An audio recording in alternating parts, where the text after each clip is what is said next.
بسم اللہ الرحمن الرحیم۔ السلام علیکم۔ یہ رسول اکرم صلی اللہ علیہ وآلہ وسلم کی معجزات کا جو سلسلہ ہم نے شروع کیا ہوا ہے اور ان کے معجزات کا ذکر ہم کر رہے ہیں۔ اس سب سے پہلے میں نے رد شمس کا ذکر کیا تھا، پھر شق القمر کے معجزے کا ذکر کیا، پھر اس کے بعد آپ کے لعاب دہن میں جو معجزات تھے ان کا ذکر کیا ہے۔ آج میں ایک معجزہ آپ کو بیان کرتا ہوں نہج البلاغہ سے۔ نہج البلاغہ سے جو معجزہ ہے اس کے راوی بلکہ اس کے گواہ خود مولا علی علیہ الصلوۃ والسلام ہیں۔ وہ فرماتے ہیں، یہ نہج البلاغہ جو میرے ہاتھ میں ہے، اس کا ترجمہ کیا ہوا ہے علامہ سید ذیشان حیدر جوادی نے۔ محفوظ بک ایجنسی کراچی سے یہ شائع ہوئی بھی ہے، اور اس کے صفحہ نمبر 397 کے اوپر لکھا ہے کہ جی علی علیہ السلام فرماتے ہیں، علی علیہ السلام رسول خدا صلی اللہ علیہ وسلم کے بارے میں فرما رہے ہیں، مجھے پہچانو، میں نے کم سنی ہی میں عرب کے سینوں کی زمین سے ملا دیا تھا۔ میں نے کم سنی ہی میں عرب کے سینوں کو زمین سے ملا دیا تھا اور ربیہ و مضر کے سینگوں کو توڑ دیا تھا۔ تمہیں معلوم ہے کہ رسول اکرم صلی اللہ علیہ وآلہ وسلم سے مجھے کس قدر قریبی قرابت ہے اور مخصوص منزلت حاصل ہے۔ انہوں نے بچپنے سے مجھے اپنی گود میں اس طرح جگہ دی کہ مجھے اپنے سینے سے لگائے رکھتے تھے، اپنے بستر پر جگہ دیتے تھے، اپنے کلیجے سے لگا کر رکھتے تھے، اور مجھے مسلسل اپنی خوشبو سے سرفراز فرمایا کرتے تھے، اور غذا کو اپنے دانتوں میں چبا کر مجھے کھلاتے تھے۔ نہ انہوں نے میری کسی بیان میں جھوٹ پایا اور نہ میرے کسی عمل میں غلطی دیکھی، اور اللہ نے دودھ بڑائی کے دور ہی سے ان کے ساتھ ایک عظیم ترین ملک یعنی فرشتے کو کر دیا تھا، جو ان کے ساتھ بزرگیوں کی راستے اور بہترین اخلاق کے طور طریقے پر چلتا رہتا تھا، اور شب و روز یہی سلسلہ رہا کرتا تھا، اور میں بھی ان کے ساتھ اس طرح چلتا تھا جس طرح بچہ ناقہ اپنی ماں کے ہمراہ چلتا ہے۔ ناقہ یعنی اونٹنی، جس طرح اونٹنی کا بچہ اپنی ماں کے ساتھ چلتا ہے، اس طرح میں بھی ان کے ساتھ چلتا تھا۔ وہ روزانہ میرے سامنے اپنے اخلاق کا ایک نشانہ پیش کرتے تھے اور پھر مجھے اس کی اقتدا کرنے کا حکم دیا کرتے تھے۔ وہ سال میں ایک زمانہ غار ہرا میں گزارتے تھے، جہاں صرف میں انہیں دیکھتا تھا اور کوئی دوسرا نہ ہوتا تھا۔ اس وقت رسول اکرم صلی اللہ علیہ وآلہ وسلم اور جناب خدیجۃ الکبریٰ سلام اللہ علیہا کے علاوہ کسی گھر میں اسلام کا گزر نہ ہوا تھا، اور میں ان میں تیسرا تھا۔ میں نور وحی رسالت کا مشاہدہ کیا کرتا تھا اور خوشبو رسالت سے دماغ کو معطر رکھتا تھا۔ میں نے نزول وحی کے وقت شیطان کی چیخ کی آواز سنی تھی اور عرض کی تھی کہ یا رسول اللہ، یہ چیخ کیسی ہے؟ تو فرمایا کہ یہ شیطان ہے جو آج اپنی عبادت سے مایوس ہو گیا ہے۔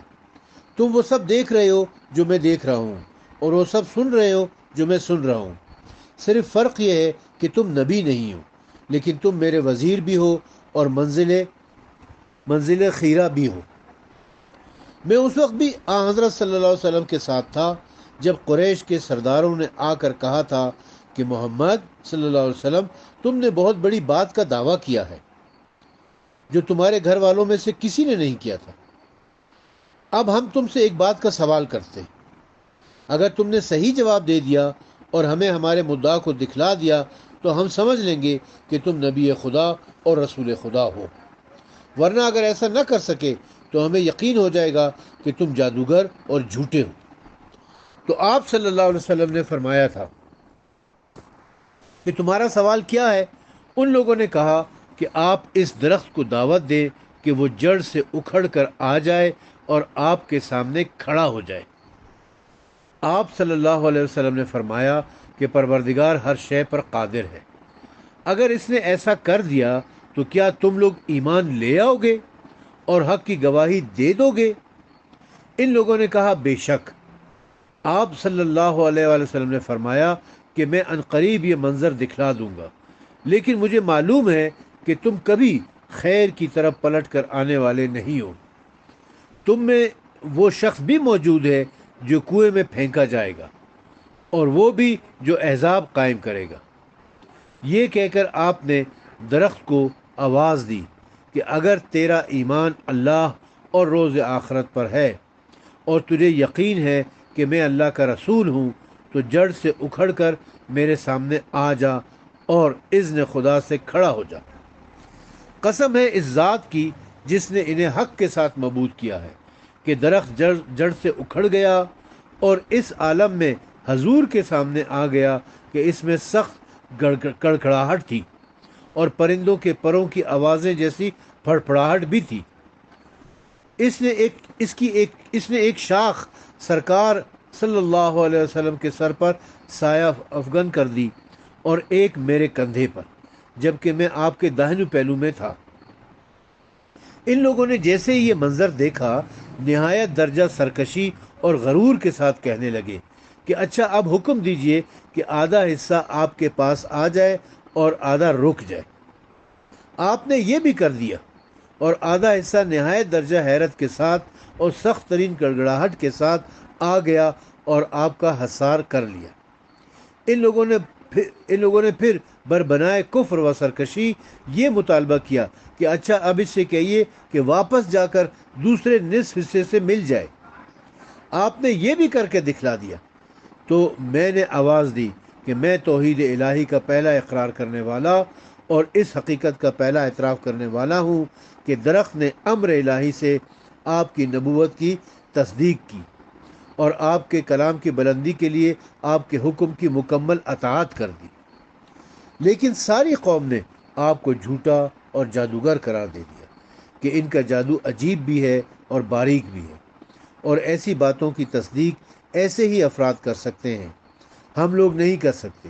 لیکن میں بہرحال اس قوم میں شمار ہوتا ہوں جنہیں خدا کے بارے میں کسی ملامت کرنے والے کی ملامت کی پرواہ نہیں ہوتی، جن کی نشانیاں صدیقین جیسی ہیں اور جن کا کلام نیک کردار افراد جیسا ہے۔ یہ راتوں کو آباد رکھنے والے اور دنوں کو منارے ہیں، قرآن کی رسی سے متمسک ہیں اور خدا اور رسول کی سنت کو زندہ رکھنے والے ہیں۔ ان کے یہاں نہ غرور ہے، نہ سرکشی، نہ خیانت ہے، نہ فساد۔ ان کے دل جنت میں لگے ہوئے ہیں اور ان کے جسم عمل میں مصروف ہیں۔ یہ وہ پورا خطبہ تھا کہ جو علی علیہ السلام نے دیا ہے، جس میں رسول اکرم صلی اللہ علیہ وآلہ وسلم کے اس معجزے کا ذکر کیا کہ جب کفار مکہ نے، مشرکین مکہ نے رسول اکرم سے یہ مطالبہ کیا کہ آپ اس درخت سے کہیں کہ یہ جڑ سے اکھڑے اور آپ کے سامنے آئے، اور پھر وہ درخت جڑ سے اکھڑا، آپ کے سامنے آیا، آ کے کھڑا ہو گیا اور اس کی شاخیں آپ کے کندھوں پر ٹچ ہونے لگی، اور اس نے پھر کلمہ لا الہ الا اللہ محمد رسول اللہ پڑھا اور کہا کہ السلام علیکہ یا رسول اللہ۔ پھر کفار نے مطالبہ کیا کہ اس کو کہ آدھا درخت یہیں پر رہے، آدھا واپس اپنی جگہ پہ چلا جائے۔ تب رسول خدا نے ایسا بھی کر کے دکھا دیا کہ آدھا درخت وہیں پر رہا اور آدھا واپس اپنی جگہ پر چلا گیا۔ پھر انہوں نے کہا کہ یہ جو آدھا ہے اس سے کہیں کہ یہ بھی واپس جائے اور جا کر اس آدھے ٹکڑے کے ساتھ واپس پہلے کی طرح ہو جائے۔ تب رسول خدا نے یہ معجزہ بھی کر کے دکھا دیا، مگر وہ کافر، وہ مشرک اتنے بدبخت تھے، ان کے دلوں پہ اللہ تعالیٰ نے ایسی مہر لگا رکھی تھی کہ وہ پھر بھی ایمان نہیں لے کر آئے اور کہنے لگے کہ یہ جادوگر ہے اور رسول اکرم کے اوپر یہ بہتان لگا ہے۔ علامہ ذیشان حیدر جوادی اسی معجزے کی شرح میں لکھتے ہیں، اس میں کوئی شک نہیں ہے کہ سرکار دو عالم نے پروردگار کی دی ہوئی طاقت سے اس معجزے کا اظہار فرمایا تھا، لیکن حیرت انگیز بات یہ ہے کہ آپ نے یہ نہیں فرمایا کہ اے درخت میرے حکم یا مالک کی اجازت سے آ جا، بلکہ فرمایا کہ اگر تجھے میرا اعتبار ہے اور میری رسالت کا ایمان ہے تو میرے حکم کے مطابق اپنی جگہ چھوڑ کر میرے سامنے آ کر کھڑا ہو جا۔ گویا آپ نے اس امر کی طرف اشارہ کیا تھا کہ ایمان میں اتنی طاقت اور اتنا اثر پایا جاتا ہے کہ صاحب ایمان درخت بھی ہو تو سرکار کے بلانے پر جگہ چھوڑ کر حاضر ہو جاتا ہے۔ حیرت ہے ان انسانوں کے ایمان پر جنہیں حضور روز احد آواز دے رہے تھے اور وہ پہاڑوں کی بلندیوں پر مڑ کر دیکھنے کے لیے بھی تیار نہیں تھے۔ یہ آخری جو جملہ ہے یہ ذرا غور طلب ہے، اس کے اوپر انشاءاللہ پہلے بھی گفتگو ہو چکی ہے، مزید بھی ہوگی۔